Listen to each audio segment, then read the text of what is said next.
I was walking with a friend through Broadway Mall in Hicksville and past one of those novelty kiosks that are always in malls that have t-shirts. I looked it up. Anyone here?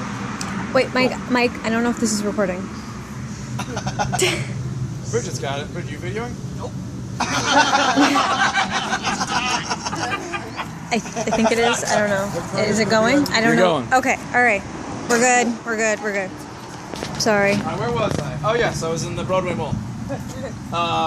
So I looked at the t-shirt kiosk, and for some reason I had the audacity to think, you know what, I can do that better than them. Unfortunately for me, I didn't know the first thing about running a business or the industry in general. Not a thing. However, a tiny detail like that wasn't about to stop me. I built the company from the ground up, starting in one half of my parents' garage. I ran it full-time while juggling commuting to school and a college baseball career. It should not have worked. Only 1/3 of companies make it 10 years. I don't know the statistics for startups by 19-year-olds with no free time and no prior experience. On paper, it simply should not have worked. But 10 years later, with the help of many, many great people along the way, here we are. And I can't emphasize that enough. There were so many people in those early days that gave me their help, their time, and their insight. And of course, I had a lot of luck. Not everything has been perfect, but I can say with certainty the best decision I made along the way was to have dogs at the office. The best decision I made along the way was to make Jason and Joe my business partners 6 years ago. Give them a round of applause.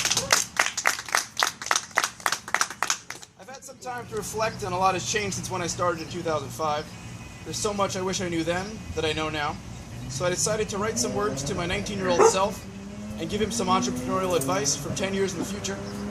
Because it's a 10-year anniversary, naturally I made a list of 20 things. Number 1, grow a beard. You look like a freaking middle schooler. No one is going the extra mile in a business deal for a little leaguer. Number 2, don't be embarrassed to admit that you know nothing. It's the only way to learn something. Then go after what you want. You were shown this by the smartest person you've ever known, your father. Get every book you can get your hands on and read every website out there. You will spend far more time in the library after you start your company than you ever did while you were in school. Don't let what you don't know interfere with where you want to go. Number 3, a lot of celebrities' names will pop up over the years when you look at order confirmations. Tell people you are certain these are the actual celebrities. Who are they to say that Tom Cruise doesn't live in Alaska and that Ben Franklin isn't still alive and ordering 90s nostalgia merchandise? You will soon discover a quote that will become your favorite. Ironically, it will be from the painter Michelangelo and not the Ninja Turtle. He said, the greatest danger for most of us lies not in setting our aim too high and falling short, but in setting our aim too low and achieving our mark. Number 5, what you are doing is not a fad.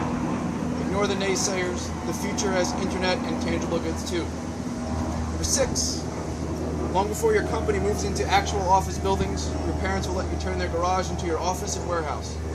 This will not take any persuading.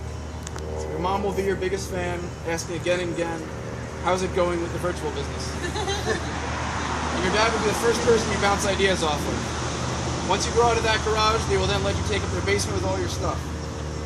They won't treat you like a teenager with a hobby, they will treat you like an adult with a serious business. Number 7, you'll quickly realize that you don't know the first thing about accounting for your company. You'll reach out to a friend whose dad is a CPA, he will offer you his insight, and he won't talk down to you. You won't ask for anything in return that day. His name is Arthur. Don't be an idiot and make him your accountant. Number 8, remember back to your freshman year of college when your baseball coach would call you into his office and you go across campus to see him? Remember how he'd make you wait outside his office for an hour, time and time again, for seemingly no reason? Never forget how you felt in those moments. You'd be lucky to end up in a managerial position one day, treat people how you'd want to be treated, and turn down the temperature on the air conditioning once in a while. It's fine, let people be comfortable, you cheap bastard. Number 9, the UPS guy will burst in singing every single day. Sometimes in English, but mostly in some made-up Spanish-sounding language. This will never stop startling you and causing the dogs of the office to bark. You'll learn to love it. His name is Jerry. Also, the mailman's name is Tom. Is it? Yep. Tom and Jerry working for competing companies. You'll wonder to yourself if they secretly hate each other. This will never stop amusing you. Number 10, think back. Remember when you were 12 years old and you were walking with Dad after baseball practice? Remember how cold it was? and you didn't know why he stopped you out of nowhere? He had a serious face, and he told you that one day you'd have to make a commitment if you were serious about baseball. That when you were older, a time will come when your friends would be out having a good time, and you'd be practicing or training somewhere. You might have to show up late or miss out altogether. He told you that's what commitment was. And if you wanted baseball to be your career, that's what it would take. This is one of the most important moments and lessons of your life. Your baseball career won't last forever, but in the early years of your company, you'll leave parties early because you have a moment of inspiration for your business. You'll never regret these early departures or working through the night to finish. You will take that work ethic and dedication into your adult life. Number 11, you don't have to accept the first offer, and don't ever take no for an answer. Number 12, in 2008, you will stay awake for 3 days straight just trying to keep up with the demand of a busy Halloween season. You will hit the wall, and for the first time since you started, you will need help running your company. At this moment, you will feel nearly hopeless. You will turn to the best two people you can think of for help. It's your brother and his best friend, Joe. You will feel guilty burdening them with such an enormous task. You won't have the energy to give them an outline of what needs to be done. You finally go to sleep for a dozen hours and wake up to find that everything is caught up with. Everything. All orders are fulfilled, everyone's been assigned a job, and everything has a place. You will wonder to yourself, how the heck did everything get so damn neat? They won't ask you for a penny for their help. That day you will decide to make them your business partners. You will never regret making that decision, not even for 1 second. It also won't be the last time they leave you in awe of what they can do. Number 13, Joe is the most creative person you know. Remember to pick his brain every chance you get. And when the time comes that you have notes for Joe, don't simply call them notes, call them jokes. Number 14, the hardest working person you will ever meet is your own brother, and it's not even close. Seriously, it's not normal. The very least you can do is make sure he's not stuck drinking Nestle water. Number 15, down the road you're going to sell your products at festivals. One of those nights, everyone working your booth will get super hungry.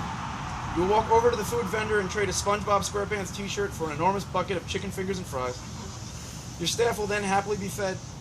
It'll be the favorite t-shirt sale you've ever made. Number 16, if you want to get results, forget about having all the right answers, ask the right questions. Number 17, Martin Luther King once said, the ultimate measure of a person is not where they stand in moments of comfort and convenience, but where they stand at times of challenge and controversy. It will take what seems like an eternity, but one day you'll meet a beautiful woman who stands by your side through the ups and downs that your company will endure. Jess will be your rock through it all. Marry her. Number 18, put your ego aside and hire people smarter and more talented than you. You will find yourself humbled over and over again by the people giving the extra effort to help make it all work. Number 19, back when you were a little kid, your mother would always point out the world to you as it passed you by. You know, she has a keen eye and always notices the little differences and oddities in the world. Don't forget to embrace those traits she's given you. It's going to lead to your success work. Finally, number 20. You're ready to answer the question, you're still not doing that t-shirt thing, are you? You'll get this question a lot over the next 10 years. And yes, you will still be doing that t-shirt thing. Thank you everyone for coming out today. My party shirt would not be where it is without the support and hard work of all of you. It means a lot to Jason, Joe, and myself.